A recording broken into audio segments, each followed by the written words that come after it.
that, Brian Flores has already said that despite the benching, Tua was going to start Week 17. So, LeVar, do you think the Dolphins are sold on Tua as their quarterback long term? Of course they're sold on Tua as their quarterback. But here's the thing. The reason why we're having this conversation, Mike and Alex and Greg, is very clear, right? You have played Ryan Fitzpatrick, and Ryan Fitzpatrick has had success. He came in relief duty, had success. But you look at Tua, he's 6-2 as the starter for this team. I think this is more so a conversation about Flores creating that environment of competition. Yeah. I think this is pretty unique in itself because you look at quarterbacks and you say, once you make the switch, then you maintain the switch. And that's kind of how we've grown to learn and understand the position itself. But Flores did something very interesting. It's compete.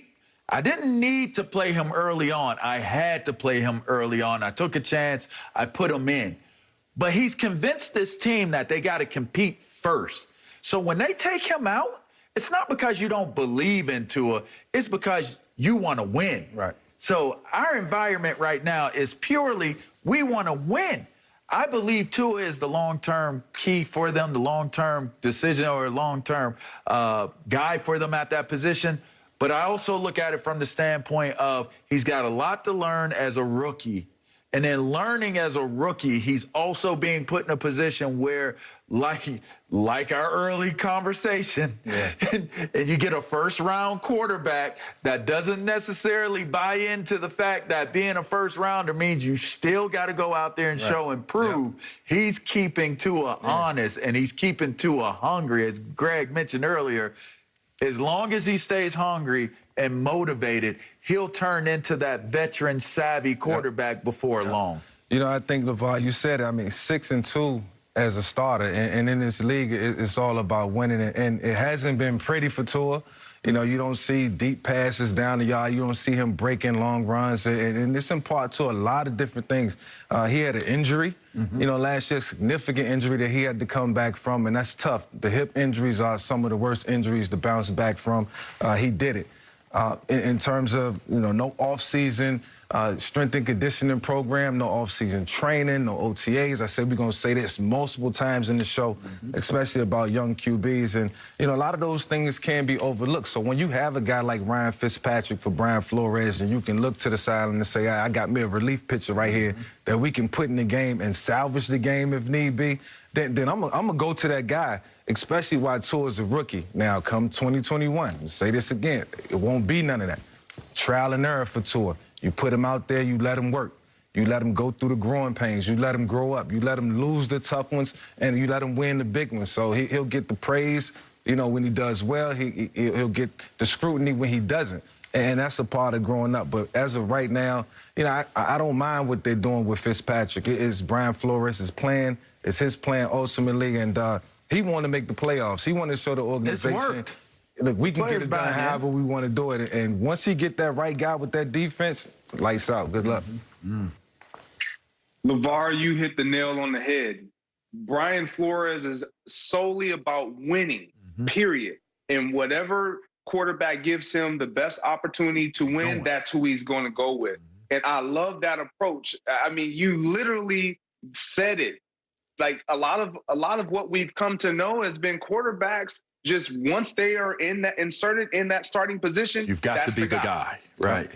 But that's not done with any other position on the football field. You have an opportunity to compete every single day. You at linebacker, me at wide receiver, like running backs, they compete for those carries, that opportunity to get on that field. And when you create that environment across the board, it has a guy ready to play. The one thing I will say, and I do believe Tua is their long-term answer. Right now, I don't think he's ready. I just don't. It's visible when you look at how he plays the game.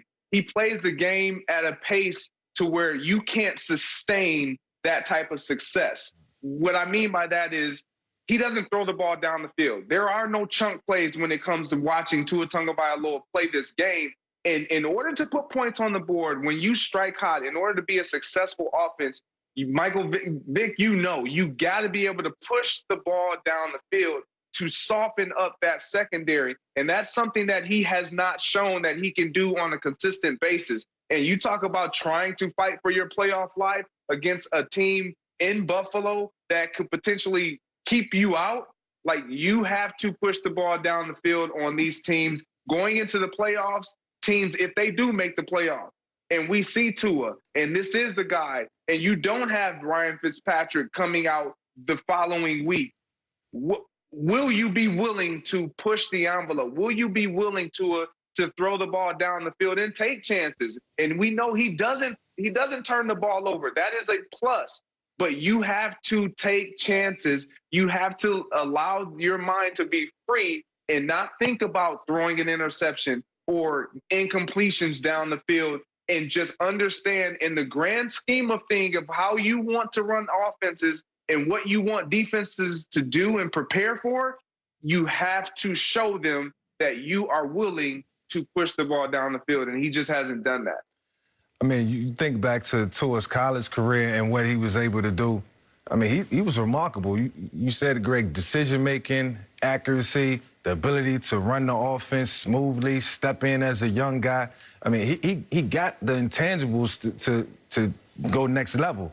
You know, it's just about him getting the reps. And the more adequate reps that he get, the better he's going to be as a player. You just got to have some patience with him. And imagine Tua in a year or two with some weapons around him. You know, they got Devontae Parker and they got some other guys that's filling in. But when he get the right situation, yeah, I think he's going to be one of the top quarterbacks in the league, definitely top 10.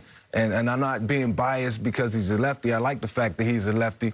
But, you know, everything is going to have to fall in line for him, and it's going to be up to Brian Flores and the personnel department to surround him with the right people, the right players, so they can get the most out of their young quarterback. He's super coachable, and it's just going to have to come down to developing the trust because, like what Greg is talking about, I think the reason why he does what he does is because that's what he's told to do. Yeah. I can recall Bill Parcells standing on the yard line where he wanted his young quarterbacks to throw. As a defender, we used to know where he stood on the yard line where he wanted the ball thrown. That was the lack of trust that he had in his quarterback. So he's like, you see me, this is where you throw the ball. And I think, you know, same coaching tree, right? Yeah. Same coaching tree. Flores comes from the Belichick coaching tree, and that's from the Bill Parcells coaching tree. So I think pushing the ball downfield is something that's going to come with the trust. And I don't think that Tua is going to violate that trust or that order that's being given to him as to where to deliver that ball. But in time, he'll be that guy. Who's the offensive coordinator? Chan Gailey? Chan Gailey. Chan Gailey, I mean, he has enough experience. I think, you know, for the coaches, the players that he's coached, Ryan Fitzpatrick and a ton of other guys, they've all had success. You got to let it go. You got to let him spin. Yes. I mean, let that man spin. You know what it's like, man. Let him throw it down the yard. Let him put it in the air. Take chances. That's the way you're going to beat the Buffalo Bills football team on this Sunday. I agree. Until somebody pick them off. Now, I've said it on this show before. I am a huge Tua fan. Did you see how Alex just picked it off? Yeah, Alex picked us off. That's a pick off, Alex. She saved you. However, Yeah, she did. as all of you guys mentioned, he does need the reps, and I think it is going to hurt them not having Fitzpatrick this weekend. But we're moving on because Fox Super 6 has given away over $3.5 million. Download the free Fox Super 6 app and make your picks before the early games kick off Sunday for your shot to win Terry Bradshaw's money. All you have to do is correctly predict the outcome of 6 NFL games. And for top stories, scores, and more, go to the Fox Sports app. Now, will Baker and the Browns still miss the playoffs despite winning 10 games? That's next.